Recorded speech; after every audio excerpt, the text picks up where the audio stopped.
श्रोतेहो नमस्कार.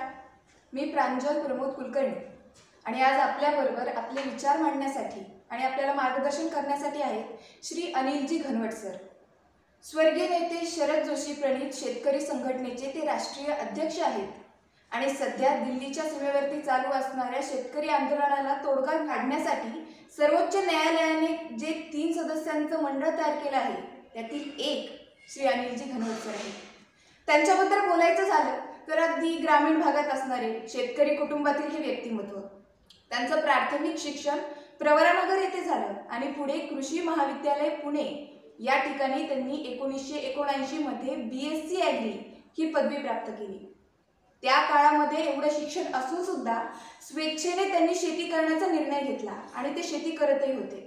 अशातच 1985 मध्ये त्यांनी शरद जोशी यांचं एक भाषण ऐकलं आणि त्यातून ते प्रभावित झाले आणि तिथून पुढे शेतकरी संघटना प्रभावित करण्यासाठी आणि त्याची बांधणी करण्यासाठी काम करण्याचं त्यांनी ठरवलं आणि हा निश्चय ते आजपर्यंत जोपासत आहेत. त्यापुढे त्यांनी शेतकरी संघटनेमध्ये अनेक पदभार सांभाळले, अनेक जबाबदाऱ्या स्वीकारल्या, अनेक ठिकाणी आक्रमक आंदोलने सुद्धा केली. त्यामुळे त्यांना 50 पेक्षा जास्त खटले स्वतःच्या नावावर घ्यावे लागले. पण हे सगळं त्यांनी शेतकऱ्यांच्या हितासाठी आणि शेतकरी संघटनेसाठी आनंदाने स्वीकारलं. त्यांनी अनेक कामं केले आणि प्रत्येक कामामागे शेतकऱ्याचं हित कसं जोपासता येईल याचाच विचार केला आणि म्हणूनच शेतकऱ्याला सुखाने, समाधानाने आणि सन्मानाने जगता यावं हेच त्यांनी आपल्या आयुष्याचं ध्येय ठरवलं आणि निर्बंधमुक्त शेती कशी करता येईल यासाठी त्यांनी आजपर्यंत केलेलं काम हे निश्चितच सगळ्यांच्या लक्षात राहील असंच आहे. तेव्हा आज सध्या चर्चेत असणारा मुद्दा म्हणजेच कोरोना, शेती आणि शेतकरी याबद्दलचे त्यांचे विचार काय आहेत आणि ते आपल्याला काय सांगू इच्छितात हे जाणून घेण्यासाठी आज आपण हा मुलाखतीचा अट्टहास करत आहोत.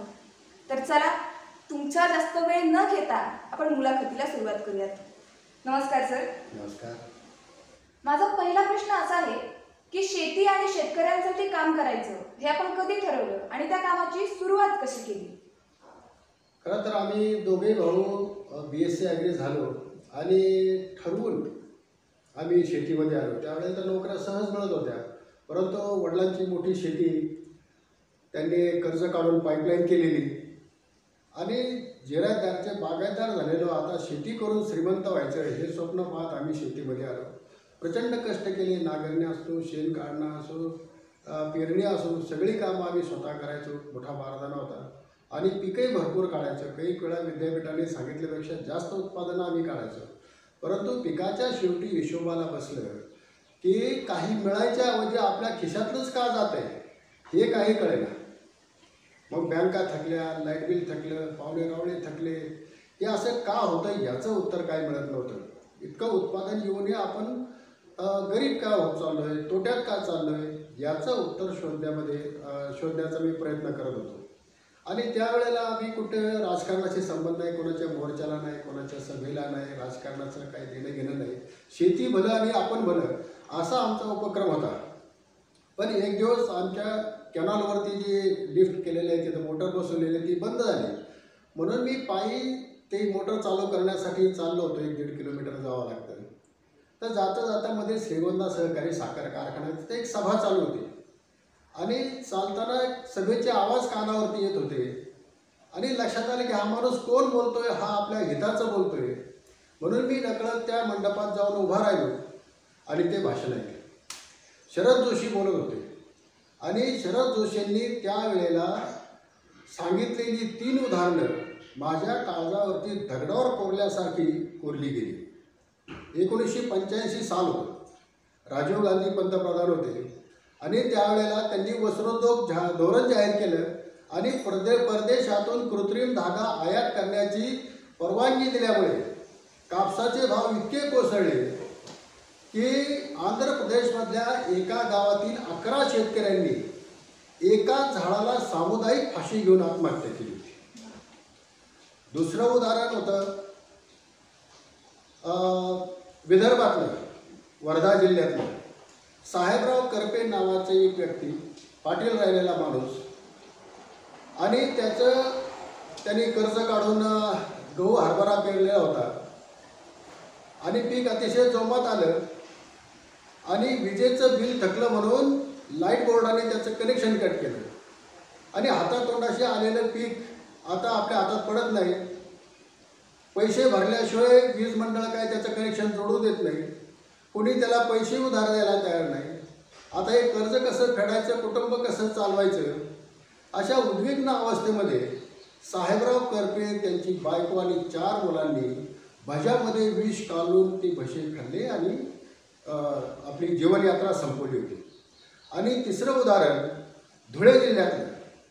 दुष्काळ पडलेला होता. हाताला काम द्यायचं म्हणून सरकारने रोजगार हमी सुरू केलेली आणि काम काय तर खडी फोडायचं काम. खडी फोडायचं काम कुणी करायचं असतं? ज्यांनी खून केलाय, बलात्कार केलाय, दरोडे घातलेत, अशा गंभीर आरोपींना जी शिक्षा भोगावी लागते ती शिक्षा आम्हा शेतकऱ्यांच्या मायमावल्यांना काही दोष नसताना भोगावी लागते. अक्काबाई राजपूत नावाची ही महिला गरोदर होती, दिवसभरात आलेली होती, पण घरी राहिलं तर खायचं काय? खडी फोडायला गेलं तर किमान 2 पैसे मिळतील, सुकडी खायला मिळेल, या आशेने ती माऊली उन्हातानामध्ये खडी फोडत होती. आणि खडी फोडता फोडता तिला बाळणपणाच्या काळा सुरू झाल्या. बाकीच्या बायांनी उचलून तिला शेजारच्या बाबळीच्या झाडाखाली नेलं आणि लुगड्याचा आडोसा करून त्या माऊलीचं बाळपण तिथं करावं लागलं. या 3 घटना त्यांनी सांगितलं आणि त्याच्यात त्यांनी सांगितलं की शेतकऱ्याचं मरण हे सरकारचं धोरण आहे आणि जोपर्यंत हे धोरण बदलत नाही तोपर्यंत शेतकरी सुखाने समाधानाने जगू शकणार नाही. आणि हे जर तुम्हाला करायचं असेल, धोरण बदलायचं असेल, तर शेतकऱ्यांना संघटित होण्याशिवाय पर्याय नाही. त्या भाषणाचा माझ्यावरती इतका परिणाम झाला की मी त्याच दिवशी शपथ घेतली की इथून पुढचं आयुष्य फक्त शेतकऱ्यांची संघटना बांधण्यासाठीच खर्च करायचा, दुसरं काहीच करायचं नाही. मग हळूहळू मी माझ्या शेतीतल्या जबाबदाऱ्या कमी करत आमच्या भावांवरती त्या जबाबदाऱ्या सोडल्या आणि मी शेतकरी संघटनेच्या कामामध्ये सक्रिय झालो. तर असं शरद जोशींचं एक भाषण माझ्यावरती इतकं प्रभाव करून गेलं की माझ्या आयुष्याला एक वेगळी कलाकृती मिळाली. शेतकरी कधीच कष्ट करायला काकू करत नसतो, पण रोजचं शेणामातीचं जगणं आणि रोजच आभाळाकडे बघणं त्याला पण कधीतरी नकोसं होतच असणार ना. सर, आपण पाहतो बियाणंवाला, खतवाला, व्यापारी, जो तो कोणी आहे, खाणारा सुद्धा सुखात आहे, पण शेतकरी मात्र तेवढाच फायद्यात नसतो, तो तोट्यात असतो. तर असं का होतं? या मागं नेमकी भानगड काय आहे? शेतकरी तोट्यात का राहतो?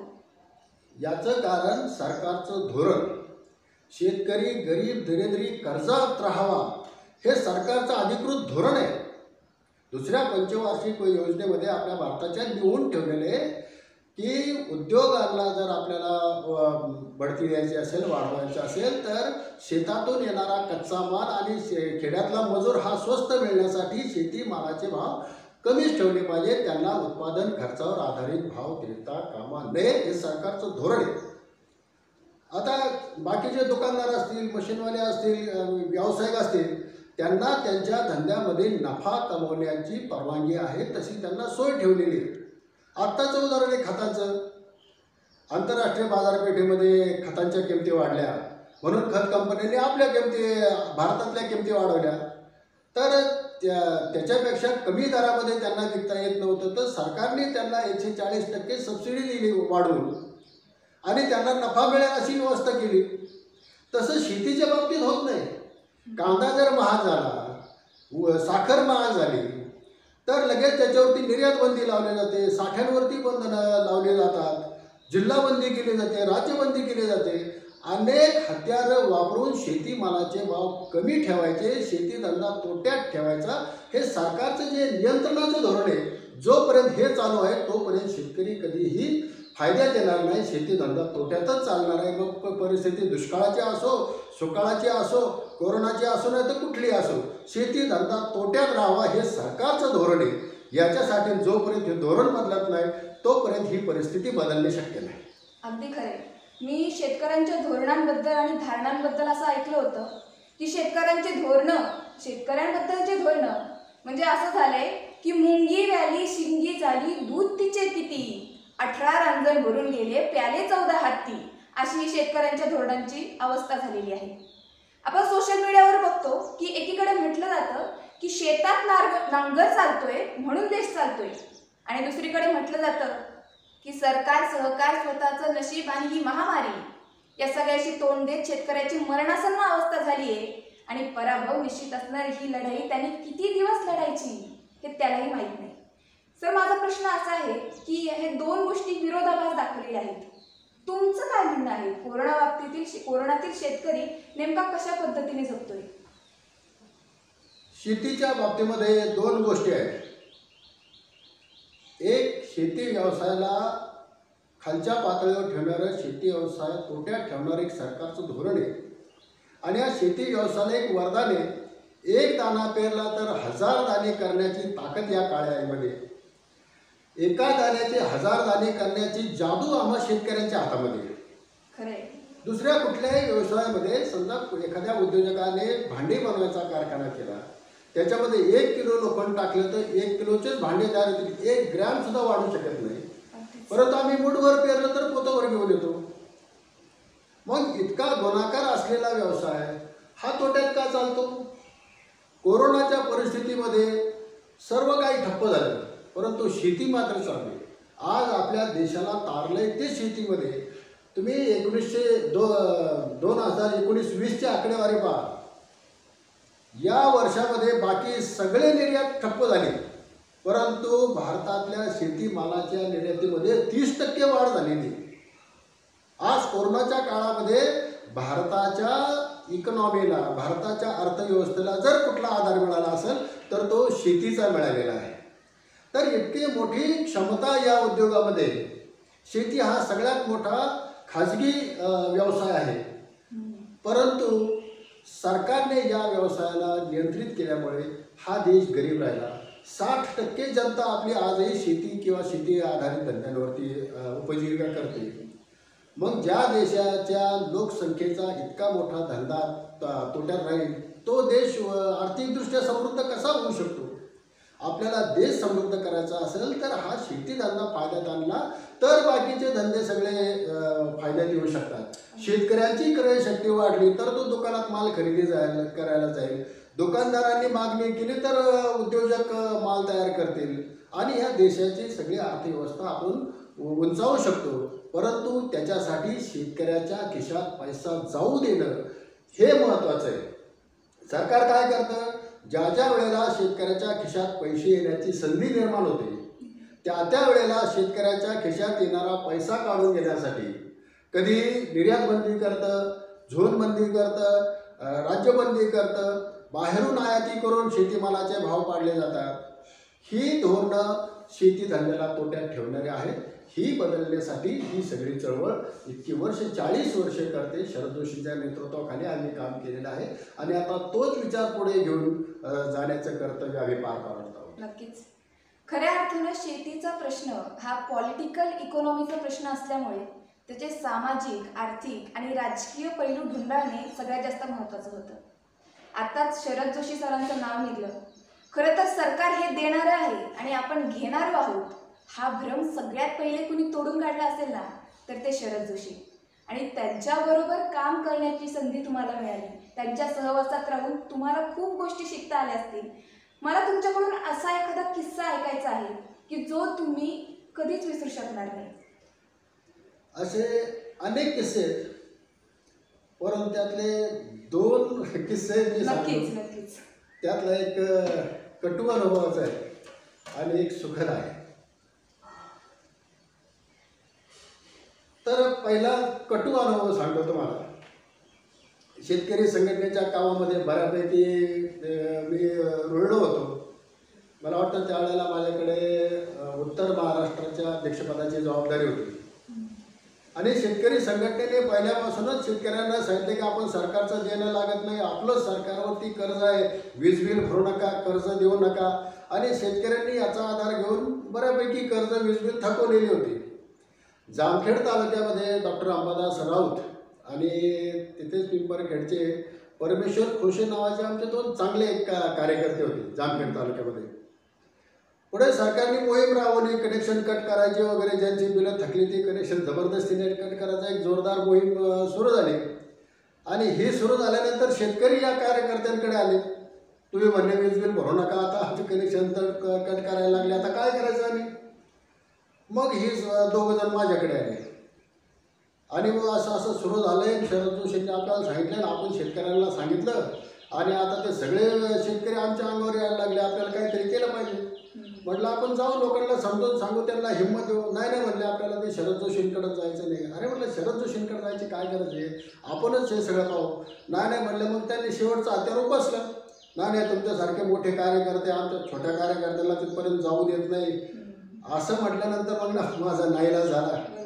मग त्यांना घेऊन ते त्यांची मोटरसायकल घेऊन आले होते. मी माझी मोटरसायकल घेऊन आंबेठाणला आम्ही पोहोचलो. शरद जोशी त्यांच्या कॉम्प्युटरवरती काहीतरी काम करत होते आणि आम्हाला पाहिल्यानंतर या बसा वगैरे व्हायचं. मग काय काम काढलं तर मी त्यांना सांगितलं असं असं कलेक्शन कट करायला लागले आणि शेतकरी आता यांना त्रास देतात म्हणून आले तुमच्याकडं.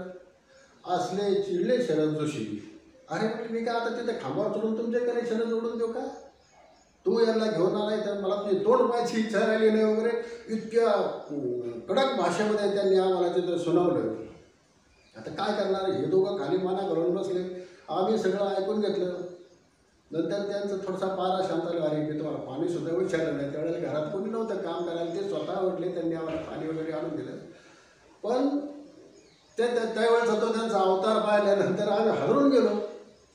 परत आल्यानंतर परमेश्वर खोशे नावाचे जे कार्यकर्ते त्यांनी शेतकरी संघटनेचं काम सोडून दिलं, कीर्तनकार झाले आणि आपली उपजीविका बऱ्यापैकी चालायला लागली.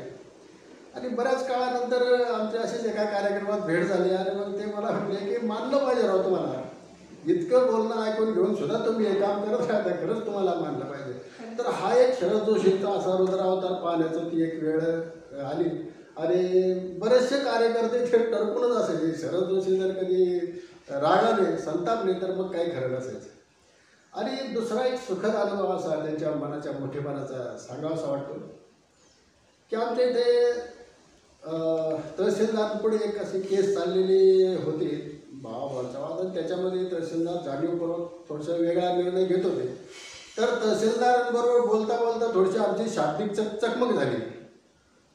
तर त्यांनी माझ्यावरती खोटा 353चा गुन्हा दाखल केला. यांनी दंगामत केला, आमच्या कामकाजात अडथळा आणला. मग मला अटक झाली. अटक झाल्यानंतर माझ्यावरती खोटा गुन्हा दाखल केला. याचा निषेध म्हणून मी जामीन घ्यायचं नाकारलं, तुरुंगात गेलो. विसापूरच्या जेलमध्ये मला घेऊन गेले. आणि तिकडे गेल्यानंतर त्यावेळेला नेमकंच शेतकरी संघटनेची पश्चिम महाराष्ट्रातली मंडळी, विदर्भात काहीतरी आंदोलन होतं, त्याच्यासाठी तिकडे गेलेली होती. आणि मला अटक झाल्याची बातमी आंबेठाणला गेली आणि आंबेठाणवरून शरद जोशींचे अतिशय निकटवर्ती आमचे आदरणीय म्हात्रे सर यांनी तिकडून येणारे जे आपले कार्यकर्ते होते त्यांना फोन करून सांगितले की अनिलला अशा कारणासाठी अटक झालेली, काही करता येतं का पहा. तर तिकडून येणाऱ्या शेकडो कार्यकर्ते त्या रेल्वेमध्ये होते. आमच्या घराजवळून रेल्वे जाते, तुम्हाला माहिती आहे. तर त्यांनी श्रीगोंदा स्टेशन आल्यानंतर चेन ओढली, मध्येच एक्सप्रेस गाडीची चेन ओढली. ती गाडी पुढं 5 किलोमीटर जाऊन थांबली आणि मग तिथून ते सगळे शेकडो शेतकरी आपला भाज्या भोज्या घेऊन आमच्या घरी आले पहाटेच. आणि मग तिथं आल्यानंतर मी तर जेलमध्ये. आमच्या घरच्यांनी सकाळी चहा पाणी आंघोळ केल्यानंतर 10 वाजता हे सगळे कार्यकर्ते, पुन्हा जिल्ह्यातले कार्यकर्ते असे 500-600 लोक श्रीगोंद्याच्या कचेरीसमोर जाऊन तिथं त्यांनी घोषणाबाजी, दंगा, गेट बंद वगैरे खूप सुरू केलं. शेवटी मग प्रशासनाला वाटलं की आता हे जरा चिघळतंय प्रकरण. पुन्हा आमचे कार्यकर्ते त्या पोलिसांच्या देखत फोन करायचे, हा कुठून तिकडून साताऱ्याहून निघाले का, हा आम्ही फोन केला तर तुम्ही दौंडला थांबा, इकडून आले का बा जालन्याहून येत आहे का, हा तुम्ही इकडंच थांबा, आम्ही तुम्हाला सांगितल्यानंतर या, असं यांनी वातावरण तयार केलं. तर प्रशासनाने याची दखल घेतली, वा चिघळायला नको, किरकोळ कामासाठी आपली आबरू जायला नको म्हणून त्यांनी मला सोडून द्यायचा निर्णय घेतला आणि मला तिथून जेलमधून, विसापूर जेलमधून आणलं आणि मला तिथून मुक्त करण्यात आलं. तर हे शरद जोशींना कळालं आणि शरद जोशींना कळाल्यानंतर मला बबनराव शेलारांचा फोन आला. दुर्दैवाने आज पहाटेच त्यांचा मृत्यू झाला, वयस्कर झाले होते. त्यांचा फोन आला मला की साहेबांना तुला भेटायचं आहे. आम्ही परत घाबरलो. साहेबांनी बोलवलं म्हटल्यावर काहीतरी परत हजामत आहे. परंतु तिथे गेल्यानंतर त्यांनी पाठीवरती थाप मारून शाबासकी दिली. बस म्हटले, जे मला जमलं नाही ते तू करून दाखवलं. म्हटलं असं काय केलं साहेब मी. म्हटले अरे असं चाकणचं आंदोलन झालं त्यावेळेला शेतकरी संघटना नवीनच सुरू झाली होती ना, हजारो शेतकऱ्यांनी चाकणला पुणे नाशिक हायवे बंद केला होता आणि आम्ही असंच जामीन ना करून तुरुंगात गेलो. आणि त्यावेळेला अशी अपेक्षा होती माझी की मला सोडवायसाठी असे हजारो शेतकरी येतील, पण कशाचं काय कुणीच आलं नाही. जे त्यावेळेला मला कोणीच आलं नाही, पण तुझ्यासाठी लोक आले याचा मला खूप आनंद झाला. माझ्यापेक्षाही मोठी तू कामगिरी केली याचं खरंच मला कौतुक वाटतं. आणि त्यांनी आग्रह करून त्या दिवशी मला त्यांच्याबरोबर जेवायला बसवलं. तर हा त्यांच्या मनाचा मोठेपणा आहे. म्हणजे चांगलं काम करणाऱ्याच्या पाठीवरती नेहमीच त्यांनी शाबासकीची थाप दिली. आणि मग कुठल्याही दिल्लीच्या आंदोलनाला नगर जिल्ह्यातून खूप मोठ्या संख्येने आमची बहीण होती माई शालिनीताई साळुंखे त्यावेळेला, त्यांनी माईला आम्ही असे हजारो लोक घेऊन गेलो. त्यावेळेलाही त्यांनी मैदानावरती सर्वांचे देखत आमच्या शाबासकी दिली होती. तर अशा मोठ्या मनाचा मनुष्य असे अनेक किस्से आहेत, परंतु हे 2 किस्से मला आज इथे सांगावे वाटले. नक्कीच. आत्ताच सरांनी सांगितलं की आज बबनराव शेलारांचं दुःखद निधन झालेलं आहे. तर प्रथमतः त्यांना भावपूर्ण श्रद्धांजली अर्पण करते. आणि लोकांनी तुमच्यासाठी एवढं सगळं केलं त्यामागे तुमच्यातले पण काही गुण आहेत असं मला वाटतं. कारण तुमच्यातलं जे काही उत्तम आहे, उदात्त आहे, मंगल, भव्य, दिव्य, उदंड, अखंड, प्रचंड, ते सगळं तुम्ही फक्त शेतकऱ्यांसाठी केलं, म्हणूनच शेतकरी सुद्धा तुमच्या बरोबर राहिले असं मला वाटतं. मला पुढचा प्रश्न असा विचारायचा आहे की मध्यंतरी तुमचं एक कॉल रेकॉर्डिंग व्हायरल झालं होतं. अनेक जणांनी ते पाहिलं होतं आणि पुढं लोकांना फॉरवर्ड पण केलं होतं. तर त्या कॉल रेकॉर्डिंग बद्दल नेमकं काय झालं होतं हे आम्हाला तुमच्याकडून ऐकायला आवडेल. कोरोनाचा काळ सुरू झालेला होता, मागच्या वर्षीचीच घटना आहे. आणि बाजार समित्यांमध्ये मोठ्या प्रमाणामध्ये शेतकऱ्यांची लूट. एकतर बाजार समित्या पण माल गेला तर त्याचे पैसे व्हायचे नाही. तर अशा परिस्थितीमध्ये माझा एक लेख आला होता पेपरला, बाजार समित्या शेतकऱ्यांचे कत्तलखाने वगैरे. तर ती बातमी वाचून मला एका शेतकऱ्याने फोन केला, शिक्रापूर जवळचा शेतकरी आहे. आणि त्यांनी फोन केला की त्यांनी कलिंगड केले होते आणि हे कलिंगड त्याला वाशीच्या मार्केटमध्ये विकायला जायचे होते नवी मुंबईला. तर त्याने फोन केला व्यापाऱ्याला की माझ्याकडे अशी कलिंगड आहे. त्याचे फोटो पाठवले. त्याच्यामध्ये 2 प्रकारचे होते, एक थोडेसे पावसाने खराब झाले होते, बाकीचे चांगले होते. तर काय दर मिळेल वगैरे. तर त्याने त्याला 25 रुपये किलोचा दर मिळेल अशी त्याला हमी दिली होती. आणि मग तो घेऊन गेला तिथे. आणि तिथे घेऊन गेल्यानंतर तिथे आजही रोमाला खाली व्यवहार चालतो. समोर शेतकरी उभा असला तरी त्याचा माल कोणत्या व्यापाऱ्याला विकला, कसा विकला त्याला काही तपास लागत नाही. आणि मग त्याच्यातला जो चांगल्या क्वालिटीचा माल होता तो माल त्यांनी 20 रुपयाने का काय विकला आणि जो खराब माल होता तो अतिशय आणखी कमी दराने विकला असं याला सांगितलं. प्रत्यक्षात काय विकला ते त्या व्यापाऱ्यालाच माहिती. आणि मग त्याने हे वाद घातला तिथं, असं कसं तर म्हणलं नाही काही एवढंच आहे. पुन्हा त्याच्या वजनामध्ये सुद्धा त्याने तो काटा खराब आहे म्हणून आणखी 400 किलो त्याच्यामध्ये कमी लावले. तर ही तक्रार माझ्याकडे आल्यानंतर मी तो कॉल रेकॉर्ड केला आणि फेसबुकवरती त्याची थोडीशी पार्श्वभूमी टाकून दिला. व्हॉट्सअपवरती आणि ग्रुपवरती टाकून दिला. तर हे सगळं रेकॉर्डिंग थेट आपल्या प्रधानमंत्र्यांपर्यंत गेलं. हे रेकॉर्डिंग थेट त्या व्यापाऱ्यापर्यंत गेलं. आणि तो व्यापारी हजरला की हे असं झालं, आपल्या नावानिशी जर त्याच्यामध्ये आलं तर पुढचा आपला धंदा चौपट होऊन जाईल. म्हणून त्याने त्या शेतकऱ्याला फोन केला की कसंही कर बाबा, हे त्या साहेबांना रेकॉर्डिंग काढून टाकायला सांग आणि तुझे काय पैसे असतील ते मी द्यायला तयार आहे. मग तो तिथनं मुंबईवरनं शिक्रापूरला आला. त्या शेतकऱ्याकडे 50,000 रुपये त्याच्यासमोर ठेवले. तुला काय घ्यायचे ते घे. तर याने हिशोब करून सांगले की माझे काहीतरी 34,000 रुपये होतात, तेवढेच मला द्या, बाकी तुमचे नको. तर हे असे बुडालेले पैसे या शेतकऱ्यांना या एक कॉल रेकॉर्डिंगमुळे मिळाले. आणि याच्यामुळे एक दहशत त्या व्यापारी वर्गामध्ये काही प्रमाणामध्ये तयार झाली. त्याच्यानंतर पुन्हा एक सीताफळाच्या शेतकऱ्याला अशाच पद्धतीने पैसे कमी दिले होते. तर त्याचे सुद्धा 67,000 रुपये त्यांनी त्याला ट्रान्सफर केले. आम्ही असं ते कॉल रेकॉर्डिंग व्हायरल केलं आणि शेतकऱ्यांना अशा पद्धतीने लुटलं जात आहे. मग तिथल्या पणनचे वाशीचे जे अधिकारी आहेत त्यांच्याशी आमची चर्चा झाली, त्यांच्या सचिवांशी चर्चा झाली. या प्रकार बंद होणार नसेल तर आम्हाला आंदोलन करावं लागेल तुमच्या विरोधामध्ये. तर असे म्हणाले. तर शेतकऱ्यांना मार्केटमध्ये न्याय मिळण्यासाठी काही व्यवस्था नाही. जे प्रतिनिधी आपण निवडून देतो ते शेतकऱ्यांच्या बाजूने कामच करीत नाही. ते हमाल मापड्यांच्या बाजूने निर्णय घेतात, ते व्यापाऱ्यांच्या बाजूने निर्णय घेतात, शेतकऱ्यांचं ऐकून सुद्धा घेतलं नाही, ही मोठी खंत आहे. आणि या बाजार समित्यांमध्ये शेतकऱ्यांना न्याय मिळत नाही असा आता ठाम निर्णय झालेला आहे. ज्या वेळेला बाजार समित्यांमध्ये कायदा आहे का, म्हणजे 1960 सालचा कायदा आहे की रुमाला खाली व्यवहार करू नये. आजही आपल्या देशाच्या, आपल्या राज्याच्या राजधानीमध्ये आजही अशा पद्धतीचे व्यवहार चालतात आणि याला कोणीही अडवत नाही.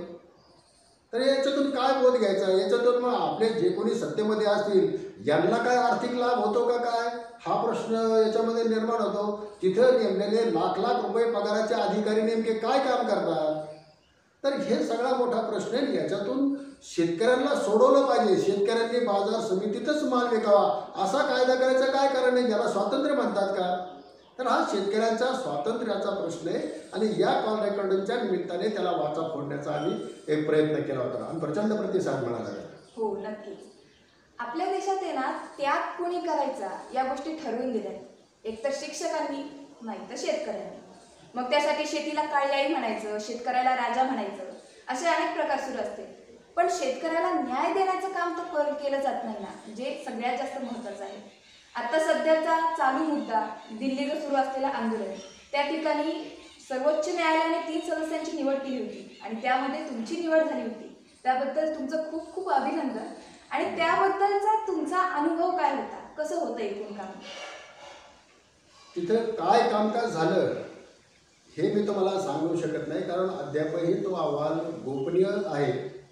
ज्या वेळेला जो दावा झाला होता त्याच्यामध्ये एक जनहित याचिका दाखल झाली होती, ती पुन्हा सुनावणीला येईल, त्यावेळेला ते उघड होईल आणि तिथून पुढे मी तुम्हाला त्याबद्दल बोलू शकतो. परंतु माझी निवड होणं हा शरद जोशींच्या विचाराचा आणि शेतकरी संघटनेचा मोठा सन्मान आहे असं मी समजतो. आणि या कमिटीमध्ये काम करताना अतिउच्च पातळीवरती देशामध्ये कशा पद्धतीने काम केलं जातं याची थोडीशी झलक पाहायला मिळाली. तिथे जे उच्चपदस्थ अधिकारी आहेत ही कसं आयशाही जीवन जगतात याचाही काही नमुना पाहायला मिळाला. आणि या कमिटीमध्ये डॉक्टर अशोक गुलाटी आणि डॉक्टर प्रमोद जोशी हे या 2 तज्ज्ञांबरोबर काम करण्याची जी संधी मिळाली याच्यात माझ्या आयुष्याचं चीज झालं असं मी समजतो. जे काय मी चळवळीमध्ये काम केलं याचं मिळालेलं हे फळ आहे. अतिशय निष्ठुर माणसं, अतिशय ज्ञानी माणसं यांनी सुद्धा आपलं सर्व आयुष्य शेतकऱ्यांना स्वातंत्र्य मिळण्यासाठी त्यांनी जे आत्तापर्यंत रिसर्च केला, त्याचं ॲनालिसिस केलं, त्यांची पुस्तकं त्यांनी तयार केली, हे सगळं शेतकऱ्यांना स्वातंत्र्य मिळवून देण्यासाठी त्यांनी काम केलेलं आहे. याचा मला खूप मोठा आनंद झाला. आणि त्यांच्याबरोबर अतिशय वक्तशीर या 2 महिन्याच्या काळामध्ये एकही दिवस असा नव्हता की आमच्या तिघांपैकी कोणीही 1 मिनिटसुद्धा मिटिंगला लेट आलेलं, 1 मिनिटसुद्धा नाही. सगळे वेळेच्या अगोदर 5 मिनिटं ते हजर असायचे. अतिशय काटेकोरपणे त्याचं काम केलं जायचं. आणि या सगळ्या अहवाल तयार होण्यामध्ये 1% सुद्धा सरकारचा हस्तक्षेप नाही. आम्ही सर्वांशी संबंध पूर्णपणे बंद केलेले होते. पत्रकारांशी सुद्धा आम्ही बोलत नव्हतो, कुठल्याही सरकारी अधिकाऱ्यांशी आम्ही बोलत नव्हतो. आणि ज्या वेळेला ॲक्च्युअल त्याचं काम सुरू झालं, त्याचं ड्राफ्ट तयार करण्याचं, त्यावेळेला आमच्या तिघांशिवाय फक्त आणखी एक सुरभी जैन या तिथल्या फायनान्स डिपार्टमेंटच्या एक अधिकारी आहेत, त्या एक होत्या त्या ड्राफ्टमध्ये मदत करण्यासाठी. आणि शेतकरी संघटनेच्या सीमाताई नरुडे या 5 माणसांशिवाय या ड्राफ्टमध्ये काय लिहिलं आहे हे भारतात कुणालाही माहिती नाही, पंतप्रधानांना सुद्धा माहिती नाही, सुप्रीम कोर्टात सुद्धा माहिती. तर अशा पद्धतीने हे काम केलं. आणि हे काम करताना बरंच काही शिकायला मिळालं की या मंडळींकडे पूर्ण भारताचाच काय जगाचा डाटा उपलब्ध असतो. कोणत्या साली कसं, किती सबसिडी मिळाली, किती आपली खरेदी झाली, MSPचे रेट्स काय होते आणि देशाची एकूण धोरणं काय आहेत, हे सगळं त्यांच्याकडे उपलब्ध असतं. त्याच्यातून हा सगळा निष्कर्ष काढला गेलो. एक अविस्मरणीय अनुभव आहे, एक लाईफटाईम एक्सपिरियन्स ज्याला म्हणतो आपण, तशा पद्धतीचा हा अनुभव मला घ्यायला मिळाला. हे केवळ शरद जोशींच्या विचारामुळे आणि शेतकरी संघटनेने जी ताकद दिली मला त्याच्यामुळेच मिळू शकला. असं माझं मत आहे. या प्रश्नाचं इतकं अभ्यासू आणि माहितीपर उत्तर दिलं, त्यामुळे माझ्या मनात एक प्रश्न निर्माण झालाय की शेतकऱ्यांसाठी इथून पुढे तुम्ही काय करणार आहात, तुमची ध्येय धोरणे काय आहेत?